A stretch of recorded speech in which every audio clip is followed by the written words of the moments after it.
Welcome to another video of Atlanta Brick Co. TV. We got Mark and Daniel, and today we're going to be talking about tank battles, but more specifically, Daniel's experience on tank battles and his awesome custom army that we have arrayed before us on the table. Thank you. Yeah, so for those of you who don't know, Tank Battles is a tabletop game that we, the employees of Atlanta Brick Co., play periodically every couple weeks. We have a fun match together in the store. We have started making this more public by live streaming it. And during that live stream, we had requests. Can we see the tanks? Who's got this army? Who's got that army? And I was able to show some of it, but not to the level of detail that I think people were wanting. So here we're able to break down and show exactly what we've got from Daniel's perspective. Yes, so what are we looking at here, Daniel? My working title here, based on last week, was the Army of Balthazar. Was my king figure. That is a great name.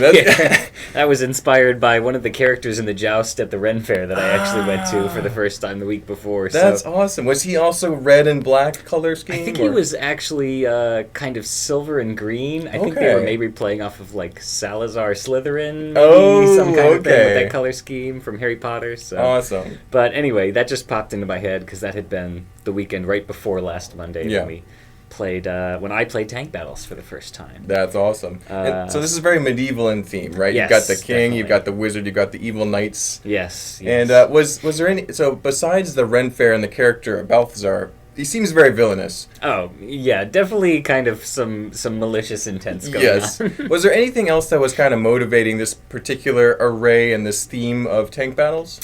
I definitely liked the concept of going with something a little more old world. I also just happened to have a lot of these minifigs from this Dragon Knights Castle series.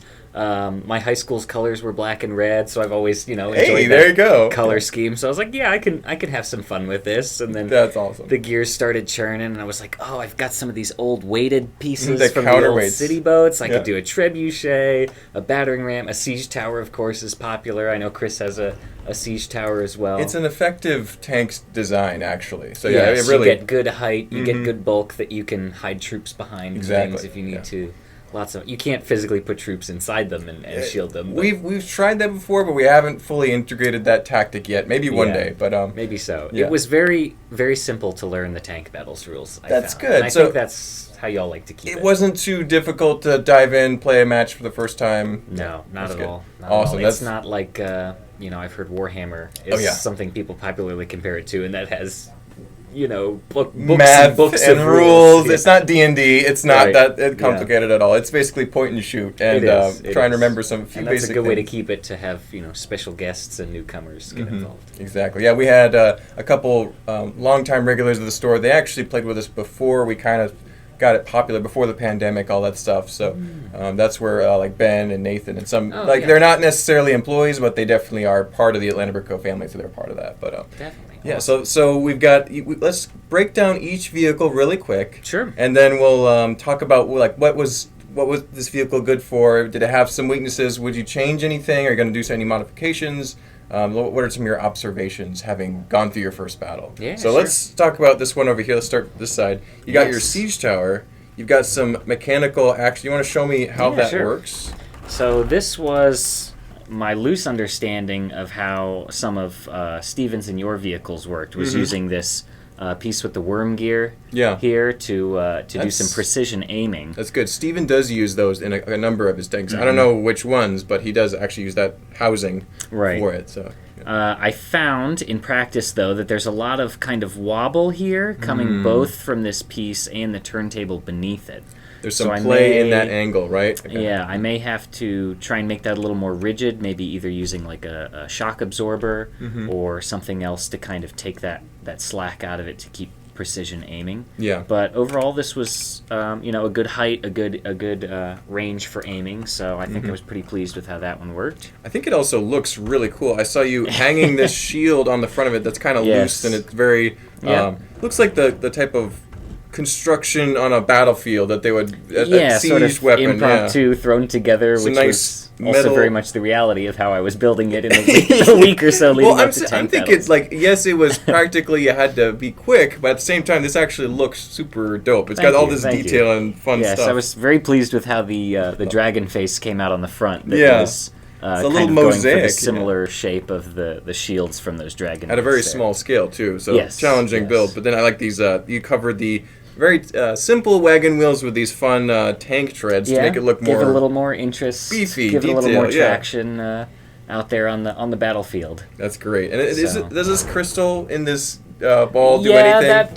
that will Part of the maybe lore? in a future version will do something with the wizard's power. Okay, yeah, You know, yeah. who That's knows? part of his amplifying Yeah, his the power. or backside something. of that one was not as much finished. Okay, yeah. We'll But see. Still, Little ways to go. I think this truly fits within the spirit of tank battles, though. Oh, It's yeah. exactly the kind of vehicle you see a lot of, like Chris's tanks, for example. We've referenced them earlier, but it fits within the vein of that for sure. This one's a little different, though. I've never seen a battering ram on the tank battlefield. What was your Yes. experience with this one? So this one was very simple in design. It was one of the last ones I built, so Okay. did not have a whole It's lot like, of I just detailing need one going more on. tank. What am I gonna? Yeah. But this one was a little less versatile because let's see, I've got one of the larger missiles in here. But so the thing was, it always stays parallel, so you're always Gotcha. shooting level, unless in the back area here. Let's see, you can do a little bit of aiming this way. Okay. But this one was probably the least versatile in terms of where you're aiming. But if you could get up close to a group of troops, I could usually that knock out a couple lower angle swath. could be useful. Yeah. Yeah, if you're at point blank range, when you're up close and down low, you could take out 2 or 3 like guys. a real battering ram. Yeah, Just- right, Yeah, right. so now that's pretty cool. I could see there being like a lot of times you're kind of doing some long shots, especially early in the game. So that could be a little bit like you want to shoot upwards versus just Yep. horizontal. So, but yeah, interesting though, and props for having a pretty much functional battering ram and still making it work as a tank. Yeah. So, I mean it's Yeah, I was just- ingenious, if I will say. It's just thank like you. you're making it work for what you have, and it still looks like a medieval siege weapon. So Yes. fun stuff. And Very fun, but not always the best in practice. Well, So some experimentation. modifications to come, I'm sure. exactly, you never know. You probably could be stumbling on some new tactics down the road. You never know. So Could it's be. I fun know stuff. Stephen and yourself were very intrigued with my semi-functional Yep. trebuchet here. Exactly. I was like, is that a trebuchet? What is that? Yes, so the action feature on this one is mostly just for show, so I'll give it a throw there. That is amazing. And then from this high vantage point, you could do some more angled shooting this way. Down and upwards. Sure, yeah, so- I could get some people off of some the high towers to Exactly. knock them off of there pretty easily. But that was just a really fun one to And show it off and play actually, with.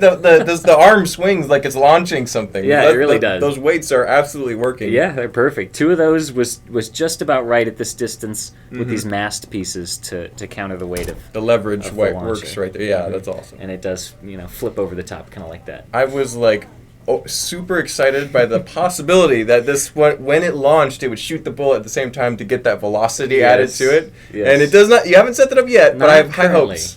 Yes, I One may day. be able to add something in where maybe there's a string Mhm. running down to here that when it reaches just the exact spot, it will pull the trigger and Yep. maybe launch it at twice the speed and distance as regular one. So you can do this with your handheld gun. If you have one of these just holding in your hand, if you shoot it stationary, Yes. it shoots a couple feet. It's very effective for what we do. But if you give it a little push as you're shooting at that velocity, it doubles the distance. So Steven Yes. is actually working on a railgun tank, which could be You're- could be overpowered. Oh, We may have to goodness. nerf that pretty quick. We'll Ooh. see. But so this could be the beginnings of. I know it's super could be complicated. One day. inspiring new tactics, I- new I- loopholes around the. Very I'm not limited trying rules. that. I'm not doing that, but I'm thinking maybe you and Steven could have some Yes, fun we'll see. experimentation with counterweights and railguns and all sorts of crazy stuff. But yeah, Opening new doors. exactly. And then my last one over here was just a little simple kind of ballista design. This one was also probably one of the less versatile ones in aiming. I found myself actually picking up the front end Yep. a lot to try and Mhm. aim higher, as opposed to picking up the rear end Yeah, to aim and that's lower. legal. You can give your tank a little twist if you need to, or even tilt it Yeah. up and down if you need to. Mhm. But yeah, I can see that type of artillery style shape would work good on a real battlefield, but we actually have a really big angle of attack Yes. from many different situations. Especially with our tall obstacles. You're like shooting the- up at the Taj Mahal, and you got to Yes. knock some Highlanders off there. It's hard sometimes. So yes, exactly. Andy's Highlanders Yeah. vowed their revenge. yeah. But yes, and Stephen's beautiful Taj Mahal, that kind of Yeah, the ruined apocalyptic ruins. yep. Yes, that was a great conversion that he did. So if you guys haven't seen, I'm going to link the video up here somewhere. But the 2.5 hour video of our live stream tank battles event. You can see many great battles. Daniel was on two different battles, two different teams, and had a great time. I think you lost the first one, won the second. Is that right, or did you lose both? I think I lost both. both. Oh, yeah. okay. But valiantly. I remember. No. Now that I remember correctly, on the last battle, you were the last one standing on your whole team. I was the last one standing. Yes. So you outlived everybody I did better else. than my teammates on that one, but I did still lose round 2. Well, maybe we'll get you on the right team combination, and with your Balthazar's army, we'll be able to rise in victory next time. I've got some redesigning and definitely some strategy reconsidering to do. Lots to learn. Sometimes you can deploy less tanks and then more troops for different advantages or disadvantages for specific matches we'll host. So yeah, a lot of fun stuff going on with these. But this is we wanted to cover your army here because this is a new one that's just shown up. You're new to the tank battle scene. We're new to live streaming it, so beginnings of featuring some different tank battles armies, because we've got Chris's, Steven's, myself. I've got a really fun one in the works, some Gungan Grand Army action coming up soon, hopefully. But maybe also some catapult or exactly things similar shape maybe, but yeah. So we'll have more tank battles armies featured soon, and if you want to catch up with the action, this video is coming out on Tuesday, but this upcoming Monday, the 9th of May, we have another tank battles match scheduled. These guys will probably make an appearance. So it's going to be live streaming sometime around 6 or 7 p.m. Eastern Time. So tune in on that if you want to see all that amazing action, the drama, the smack talk. It gets very heated. Yes. It's amazing. It's amazing how it's a simple game, but everyone just really enjoys it. You get wrapped up in it. It's a blast. Yeah, for sure. Well, thanks, Daniel. This has been awesome. And we'll be back with more videos all throughout the week. So don't forget to like, comment, and subscribe. Thanks a bunch, guys.